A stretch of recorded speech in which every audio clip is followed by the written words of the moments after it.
Morning students. आज के physics के इलेक्ट्रिसिटी के लेक्चर नंबर 2 को लेकर हम आए हैं। तो लास्ट लेक्चर में हमने आपको इलेक्ट्रिक चार्ज और इलेक्ट्रिक करंट के बारे में बताया था। इलेक्ट्रिक चार्ज से हमने एक फॉर्मूला निकाला था, Q equal to N E, capital Q भी लिख सकते हैं इसको, Q equal to N E formula निकाला था। और इलेक्ट्रिक करंट की बात की थी। इलेक्ट्रिक चार्ज क्या था? इलेक्ट्रिक चार्ज ये था, किसी भी एक सब्सटेंस दूसरे सब्सटेंस में इलेक्ट्रॉनों के ट्रांसमिशन का, इलेक्ट्रॉन इधर से उधर जाने के कारण जो आपका जो प्रोसेस था वो क्या था, वो चार्ज का आपका ट्रांसफर था, उसको हमने इलेक्ट्रिक चार्ज कहा था। और इलेक्ट्रॉनों के ट्रांसफर के कारण, इलेक्ट्रॉनों के ट्रांसफर के कारण मैंने बताया था आपको, जैसे इलेक्ट्रॉन इधर से इधर जा रहे हैं तो इसके जस्ट अपोजिट डायरेक्शन में आपको करंट आती हुई दिखेगी, जिसको हम आई बोल रहे हैं। उसके जस्ट अपोजिट डायरेक्शन में करंट आएगी, इलेक्ट्रॉन के अपोजिट डायरेक्शन में आपको करंट मिलेगी। तो हमने इलेक्ट्रिक करंट की बात की थी। तो इलेक्ट्रिक करंट की बात करने के बाद हमने एक फॉर्मूला निकाला था, I equal to Q upon T। कहां से निकाला था? इसी को ऐसा भी लिखते हैं, Q equal to I T.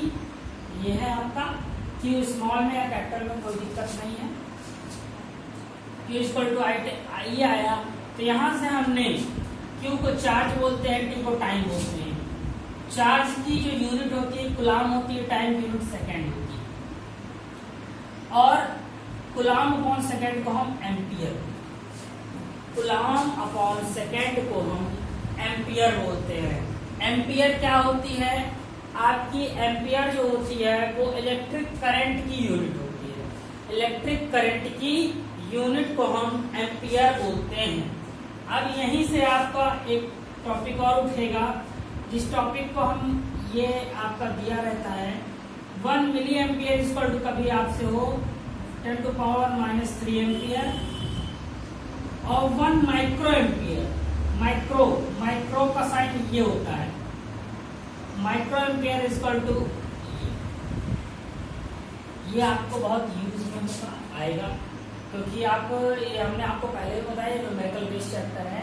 जैसे कि आपसे ये है, इससे जो क्वेश्चंस बनते हैं, जैसे कि आपसे ये जो पहले जैसे एक फॉर्मूला ये है, आपको इलेक्ट्रॉन का मैंने बताया था 1.6 × 10⁻90। आपसे बोल देगा कि किसी एक पार्टिकल में 6 इलेक्ट्रॉन्स हैं तो उसका चार्ज कितना है, तो इस फॉर्मूले से निकाल लोगे। अगर आपसे पूछ ले किसी के 6 इलेक्ट्रॉन हैं, 6 इलेक्ट्रॉन्स हैं और 1 सेकंड में उसमें करंट कितना पास होगा, आपसे क्या पूछे, किसी भी पार्टिकल में 6 इलेक्ट्रॉन है, किसी वायर में 6 इलेक्ट्रॉन ट्रांसफर हो रहे हैं और 6 इलेक्ट्रॉन ट्रांसफर हो रहे हैं तो 1 सेकंड में उसमें कितना करंट जाएगा। तो पहले आप यहां से क्या निकालोगे, चार्ज निकालने के बाद ये फॉर्मूला लगाओगे, Q अपॉन T से आपको I मिल जाएगा, Q अपॉन T से आपको I मिल जाएगा। I के बारे में आप जान पाओगे। ये हमारा क्या है, इलेक्ट्रिक करंट का फिनोमेना है। करंट क्या होता है, जो कि इलेक्ट्रॉन्स के अपोजिट डायरेक्शन में फ्लो होता है। इसके बाद का एक टॉपिक है जिसको हम बोलते हैं इलेक्ट्रिक सर्किट। हम इसके बाद का एक टॉपिक है जिसको हम इलेक्ट्रिक सर्किट बोलते हैं। इलेक्ट्रिक सर्किट क्या होती है इसकी बात करते हैं। इलेक्ट्रिक सर्किट को अगर हम देखें तो वैसे इस वर्ड से आप बहुत फ्रेंडली हो, बहुत अच्छे से जानते हो। इलेक्ट्रिक सर्किट ये होती है कि जो किसी भी चीज को, जैसे बल्ब हो या आपका बल्ब जिसको कहते हो, या फैन हो, या घरों में अप्लायंसेस हो, इन सब चीजों को, बल्ब हो, घरों में अप्लायंसेस, इन सब को जो आप लगाते हो, उनको लगाने के लिए, यूज करने के लिए आपको इस सर्किट चाहिए। आपके घरों में बल्ब है, फैन है, या कुछ भी, हर एक चीज अगर आप लगाते हो तो जैसे वायर्स के थ्रू आप कनेक्शन करते हो, वायर्स के थ्रू कनेक्शन करते हो, पहले स्विच में कनेक्शन करते हो, फिर फैन में, फिर लाइट में, कूलर में, ऐसे करते हो, तो उसी को हम इलेक्ट्रिक सर्किट कहते हैं। तो इलेक्ट्रिक सर्किट जैसे ऐसे है, यहाँ से आप मान लीजिए ये आपका वैसे बैटरी का साइन होता है, यहाँ से हम उसको इलेक्ट्रिक कर दें और ये आपका आ जाए, ये देखिए बल्ब जैसे लगा हो, यहाँ पे हम मान लीजिए स्विच लगा दें, ये स्विच का साइन है। हम अभी आगे चल के आपको सारे साइन बताएंगे। ये स्विच का साइन है। अब इसी में आपको रेजिस्टेंस लग जाए, ये रेजिस्टेंस का साइन है। सारे साइन हम आपको बताएंगे।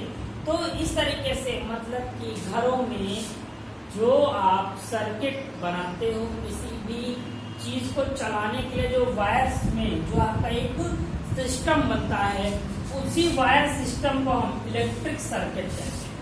उसी वायर सिस्टम को हम इलेक्ट्रिक सर्किट कहते हैं। जो इलेक्ट्रिक सर्किट होती है उसी से हम किसी भी चीज को चला पाते हैं, क्योंकि सर्किट में हमको ये हो गया, बैटरी हो गया, हमको फ्यूज की भी जरूरत पड़ती है। आप जानते हो ये फ्यूज का साइन है, फ्यूज की जरूरत पड़ती है, रेजिस्टेंस की जरूरत पड़ती है। तो ये इन चीजों से हम इलेक्ट्रिक सर्किट को बनाते हैं। आपके पेपर में कई बार आ जाता है कि draw the circuit with the help off switch, and bulb, resistance, battery, आपको 3-4 चीज दे देगा और बोलेगा उसकी मदद से आप इलेक्ट्रिक सर्किट बनाइए। तो आपकी सर्किट ऐसे ही बनती है। ये घरों में लाइट का जो ट्रांसमिशन होता है उसकी सर्किट का ये आपका क्या होता है, तरीका होता है। तो ये बात हुई इलेक्ट्रिक करंट और इलेक्ट्रिक सर्किट की। अब हम चलते हैं इलेक्ट्रिक पोटेंशियल पे। बहुत ही इंपॉर्टेंट टॉपिक है इलेक्ट्रिक पोटेंशियल। अब हम आते हैं इलेक्ट्रिक पोटेंशियल और इलेक्ट्रिक पोटेंशियल डिफरेंस पे। तो अगर हम देखते हैं, पहले बात करते हैं इलेक्ट्रिक पोटेंशियल। तो इस वर्ड को सुनने से आपको जो लग रहा होगा, इलेक्ट्रिक पोटेंशियल की अगर हम बात करें तो इलेक्ट्रिक पोटेंशियल अगर आप देखो, पोटेंशियल वर्ड क्या होता है, जो हमारा पोटेंशियल वर्ड होता है, अगर उसको आप अपनी नॉर्मल लाइफ में समझने की कोशिश करो तो पोटेंशियल हम क्या करते हैं, क्षमता। पोटेंशियल का मतलब क्या होता है, क्षमता। जैसे आप कहते हो ना कि आपका पोटेंशियल कितना है, आपकी क्षमता कितनी है। क्षमता मतलब कि आपकी मैन पावर कितनी है। तो पोटेंशियल हम हमारी क्षमता से समझते हैं। तो जब इलेक्ट्रिक पोटेंशियल हो गया तो इलेक्ट्रिक की क्षमता, पोटेंशियल का मतलब क्षमता, और इलेक्ट्रिक पोटेंशियल का मतलब इलेक्ट्रिक की क्षमता। तो जो इलेक्ट्रिक की क्षमता होती है उसको हम, इलेक्ट्रिक की जो क्षमता होती है उसको हम किससे डिफाइन करते हैं, आपकी क्षमता किससे डिफाइन होती है। आपकी क्षमता जो डिफाइंड होती है जो वर्क से, आप जैसे कितनी देर काम करते हो, आप कितनी देर जो काम करोगे उस काम को करने के आपके अंदर जो एबिलिटी होगी, जो क्षमता होगी वर्क को करने की, वही है आपकी क्षमता। वर्क जितना ज्यादा कर पाओगे वही आपकी एबिलिटी, वही आपकी क्षमता, वही आपका पोटेंशियल। कुछ लोग 4 घंटे काम कर पाते हैं, कुछ लोग 5 घंटे काम कर पाते हैं। तो उससे उनकी क्षमता पता चलता है। मतलब कि हमको क्षमता, हमारा पोटेंशियल किससे पता चल रही है, वर्क करने से। किससे पता चल रही है, वर्क। तो अगर आप वर्क को V से दिखाओ, अरे आप इसको इलेक्ट्रिक पोटेंशियल जो है आपका, वो अगर आप वर्क को W से दिखाओ तो वर्क क्या है, W है। वर्क हमारा क्या है, W है। W मतलब वर्क, W का मतलब वर्क। अगर आप वर्क की बात कर लें तो एक तो वर्क पे डिपेंड कर रहा है, इलेक्ट्रिक पोटेंशियल वर्क पे डिपेंड करेगा। और दूसरी चीज किस पे डिपेंड करेगा, आप जो वर्क करते हो वो देखिए, वर्क जो होता है वो किस पे डिपेंड करता है, एनर्जी पे। इस पे डिपेंड करता है, एनर्जी पे। और चार्ज की एनर्जी क्या होती है, इलेक्ट्रिक की एनर्जी क्या होती है, चार्ज होती है। इलेक्ट्रिक की एनर्जी क्या होती है, चार्ज होती है। इसको आप Q से दिखाते हो, वर्क को W से। अगर यहां से हम फॉर्मूला बनाएं तो V = W/Q। V से इलेक्ट्रिक पोटेंशियल का साइन V होता है, और ये क्या है, W है हमारा, ये हमारा क्या है, चार्ज। V = W/Q। अगर अब इससे हम डेफिनेशन बनाएं, आई थिंक तो समझ गए होंगे, पोटेंशियल जो होता है क्षमता होती है, और क्षमता को हम वर्क से समझते हैं, और जो वर्क होता है वो हमारे एनर्जी से होता है। वर्क जो होता है एनर्जी पे डिपेंड होता है। तो V = W/Q। V = W/Q। Volt, V क्या है हमारा, इलेक्ट्रिक पोटेंशियल है, W वर्क है, ये हमारा चार्ज है। तो हम यहाँ से डेफिनेशन बनाएं तो वोल्टेज की डेफिनेशन क्या आएगी, इलेक्ट्रिक पोटेंशियल की, the work done for unit charge is called electric potential. The work done, देखिए हम डेफिनेशन किससे बना रहे हैं, डेफिनेशन रटने की जरूरत नहीं है आपको, इसी से बना रहे हैं। The work done for a unit charge is called electric potential, या इसी को आप वोल्टेज कहते हैं, इसी को आप वोल्टेज भी कहते हैं। वोल्टेज क्यों कहते हैं, क्योंकि यहां से देखो इसकी जो यूनिट होती है वो वोल्ट होती है, वर्क का जूल होता है, इसका कूलाम होता है, जैसे आप जानते हो। तो आपका इसकी यूनिट जो होती है इलेक्ट्रिक पोटेंशियल की यूनिट को हम वोल्ट, या यूनिट को क्या बोलेंगे, वोल्ट या जूल पर कूलाम, जूल पर कूलाम, ये हमारा वोल्टेज की यूनिट हो जाएगी। वोल्टेज क्यों बोल रहे हैं आप, जो आपकी जो नॉर्मल भाषा में होता है इसको हम वोल्टेज समझते हैं। अगर देखा जाए वोल्ट क्या है, वोल्टेज क्या होता है, वोल्टेज एक डिवाइस है जो कि इलेक्ट्रिक पोटेंशियल को नापने का काम करता है। वोल्टेज एक डिवाइस होता है जो कि इलेक्ट्रिक पोटेंशियल को नापने का, मेजर करने का काम करता है। यह यहाँ पर इलेक्ट्रिक पोटेंशियल की यूनिट क्या हो जाएगी, वोल्ट हो जाएगी, इसको जूल पर कूलाम भी कहते हैं। I think so electric potential समझ में आया होगा।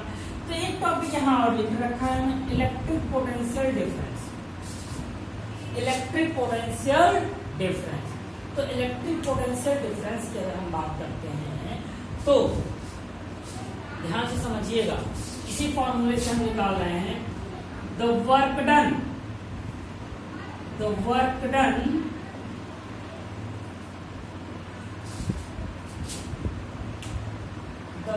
ऑफ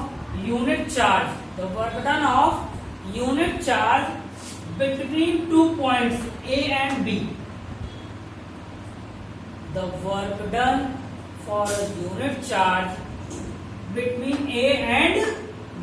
इसका कहने का मतलब क्या हुआ, किसी यूनिट चार्ज को A से B तक ले जाने में जो वर्क डन करना पड़ा, that is called our volt difference, potential difference. That is called our potential difference.